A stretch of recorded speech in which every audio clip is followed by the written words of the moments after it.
বিগত দিনকেইটাত দেশৰ প্ৰায় বহুকেইখন ৰাজ্য কবলত পৰিছে ভয়াৱহ বানপানী। দিল্লী, হাৰিয়ানা, হিমাচল প্ৰদেশ, পাঞ্জাৱ আদি ৰাজ্যত বানে লৈছে সংঘাৰী ৰূপ। জন ধনৰ পৰা আৰম্ভ কৰি বিস্তৰ ক্ষতিসাধন হৈছে ৰাজ্যকেইখনত। বানে নমাই আনিছিল বহুতৰে জীৱনলৈ কাল অমানিশা।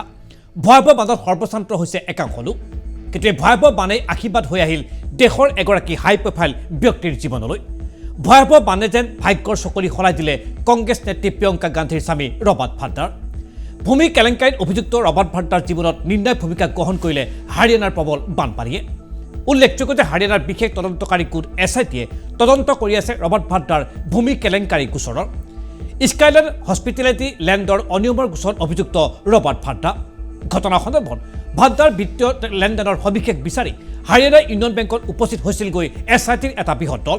কিন্তু এই সম্পৰ্কীয় সকলো ফাইল বাৰত উটি যোৱা বুলি জানিবলৈ দিলে ইউনিয়ন বেংক কৰ্তৃপক্ষই। বেংক কৰ্তৃপক্ষই জনোৱা অনুসৰি ৰবাৰ্ট ভাদ্ৰাৰ কোম্পানী সেই ফাইলসমূহ আছিল বেংকটোৰ গ্ৰাউণ্ড ফ্ল'ৰত। হাৰিয়ানাৰ ভয়াৱহ বানৰ কবলত পৰিছিল সেই ইউনিয়ন বেংকটো, যাৰ বাবে ফাইলসমূহ বানত উটি যোৱা বুলি SITক জানিবলৈ দিলে বেংক কৰ্তৃপক্ষই। লক্ষণীয়ভাৱে বেংকটোত নাছিল ডিজিটেল ব্যৱস্থা। দীৰ্ঘদিনৰ পৰা কৰ্মচাৰীসকলে বেংকটোত ডিজিটেল প্ৰক্ৰিয়া প্ৰৱৰ্তনৰ অনুৰোধ জনাই আহিছিল চৰকাৰৰ ওচৰত। অৱশ্যে বেংকৰ সেই অনুৰোধৰ প্ৰতি গুৰুত্ব দিয়া নাছিল চৰকাৰে। গোচৰটোৰ বাবে প্ৰয়োজনীয় সেই ফাইলসমূহ বানত উটি যোৱা কথাই হতচকিত কৰি তুলিছে SIT দলটোক। এই সন্দৰ্ভত ইউনিয়ন বেংক কৰ্তৃপক্ষৰ পৰা উত্তৰ বিচাৰিছে SITয়ে।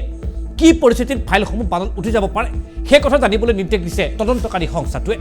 উল্লেখযোগ্য যে হাৰিয়ানাত সংঘটিত ভূমি কেলেংকাৰীক লৈ দীৰ্ঘদিনৰ পৰা চাপৰ সন্মুখীন হৈ আহিছিল প্ৰিয়ংকা গান্ধীৰ স্বামী ৰবাৰ্ট ভাদ্ৰা। কেলেংকাৰীটোক লৈ বিগত এটা দশকত ভদ্ৰাক তদন্তকাৰী সংস্থাসমূহে কেইবাবাৰো জেৰাও কৰিছিল।